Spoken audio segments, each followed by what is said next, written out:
नमस्ते कक्षा 6 के विद्यार्थियों, मेरा नाम है प्रसाद और आप सभी का आज की इस विज्ञान की क्लास में मैं स्वागत करता हूँ। और आज की इस विज्ञान की क्लास में हम चीज़ों को छांटना सीखेंगे। सो बिना किसी क्षण गवाए आज के वीडियो में शुरुआत करते हैं। परिचय। आप अपने माता पिता के साथ एक डिपार्टमेंट स्टोर में हैं। आपकी माँ सामान लेना चाहती हैं।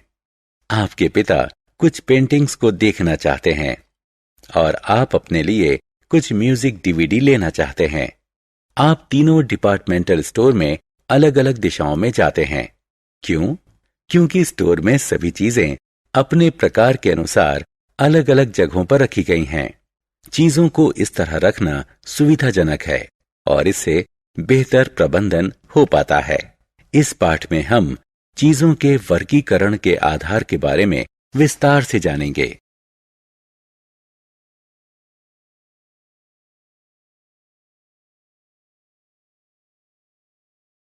उद्देश्य। इस पाठ के अंत में आप निम्न करने में सक्षम हो जाएंगे: चीजों को उनके आकार के आधार पर छांटना, चीजों को उनकी स्थिति के आधार पर छांटना, चीजों को बनाने में जो कच्चा माल इस्तेमाल किया जाता है उसके आधार पर छांटना, ये समझना कि चीजों को छांटना क्यों जरूरी है।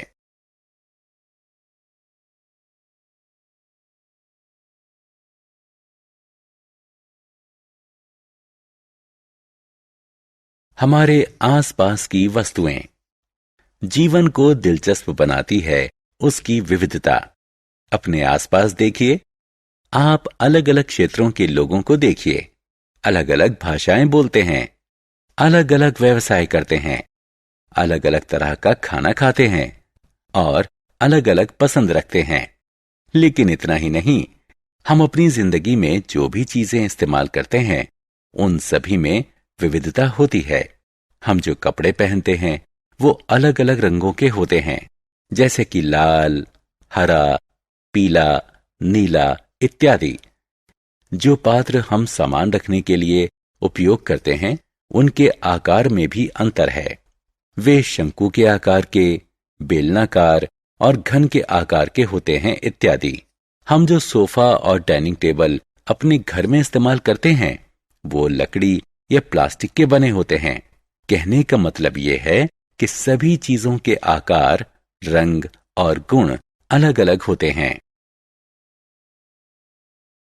हमारे आसपास की वस्तुएं। सभी वस्तुएं एक या एक से अधिक चीजों से बनती हैं।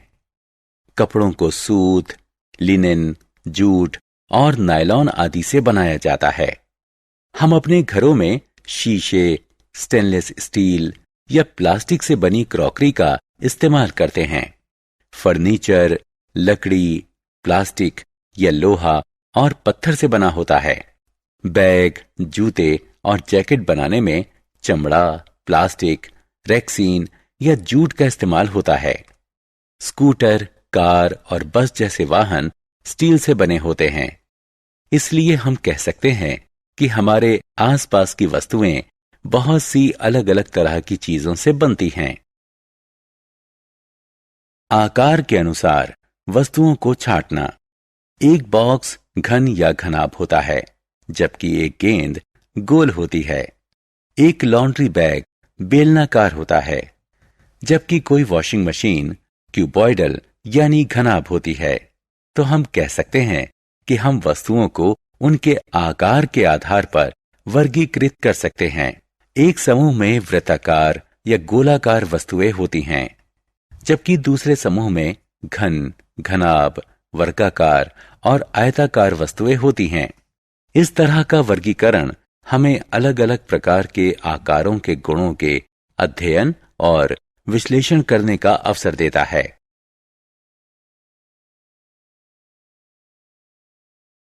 चीजों को उनमें इस्तेमाल हुए कच्चे माल के अनुसार छांटें। जैसे ही आप सोकर उठते हैं, सबसे पहले अपने टूथब्रश का उपयोग करते हैं। क्या आपने कभी सोचा है कि ये किस चीज का बना होता है? जी हां, ये प्लास्टिक का बना होता है। जिस प्लेट में आप नाश्ता करते हैं वो मेलामाइन या स्टेनलेस स्टील की बनी होती है।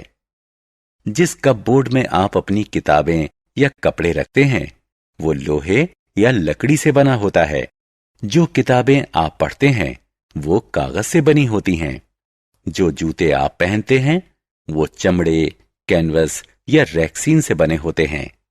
इस प्रकार हम रोजमर्रा की अपनी जिंदगी में जिन वस्तुओं को इस्तेमाल करते हैं उन्हें उस कच्चे माल के आधार पर वर्गीकृत किया जा सकता है जो उन्हें बनाने में इस्तेमाल होता है।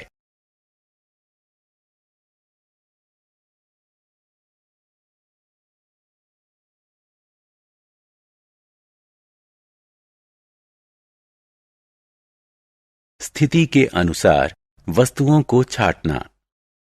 जो पानी आप अपनी प्यास बुझाने के लिए पीते हैं वो तरल है, जबकि आप जो खाना खाते हैं वो ठोस है। गर्मियों में आप जो ठंडा जूस पीते हैं वो तरल है, जबकि जिस गिलास से आप जूस पीते हैं वो ठोस होता है। सर्दियों में आप जिस गर्म दूध का आनंद लेते हैं वो तरल है, जबकि जो भाप दूध से निकलती है वो गैस है।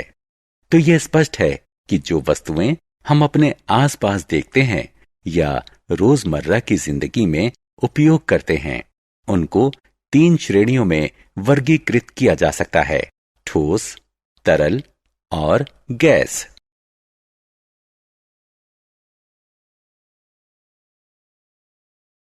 चीजों को छांटने की जरूरत। हम चीजों यानी सामग्रियों को वर्गीकृत करने के लिए अलग अलग आधारों की मदद लेते रहे हैं। क्या आपने कभी सोचा कि ऐसा वर्गीकरण महत्वपूर्ण क्यों होता है? हमारी रोजमर्रा की जिंदगी में हमारा सामना बहुत सी चीजों से होता है। चीजों को समूहों में छांटना हमारे दैनिक जीवन में बेहद महत्वपूर्ण है, क्योंकि मिलती जुलती चीजों को एक साथ रखने से उन्हें ढूंढना आसान हो जाता है। चीजों को समूहों में छांटने से उनके गुण धर्मों का अध्ययन भी आसान हो जाता है और हम उनके व्यवहार में विन्यासों को भी देख सकते हैं।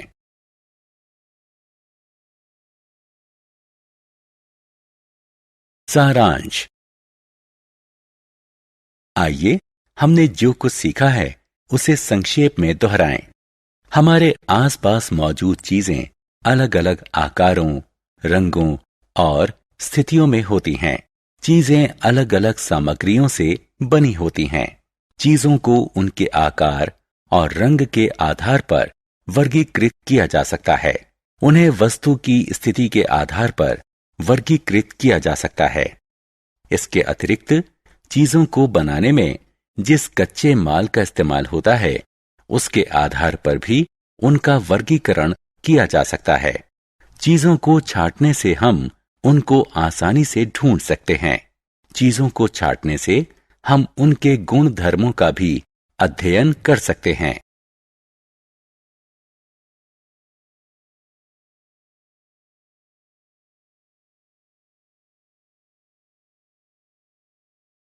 आप सभी बच्चों का तहे दिल से धन्यवाद इस वीडियो को फिर से एक बार देखने के लिए। आपसे ये उम्मीद है कि आप इस वीडियो को लाइक करोगे, शेयर करोगे, इस वीडियो की लिंक आपके फ्रेंड्स के साथ शेयर करोगे। अगर आप एक बच्चे के माता पिता है और ये वीडियो देख रहे हैं कि आपसे एक गुजारिश है कि आप प्ले स्टोर से जाके DA2 एकेडमी का ऐप डाउनलोड कीजिए और इसी तरह के बाकी वीडियोज़ आप देख सकते हो, कहानियाँ सुन सकते हो, PDF नोट्स भी पा सकते हो। आज के वीडियो पूरा देखने के लिए इतना ही। मिलते हैं नेक्स्ट वीडियो में, तब तक के लिए देखते रहिए हमारे YouTube channel DA2 academy. Stay connected. Bye bye बच्चों, अपना ख्याल रखना।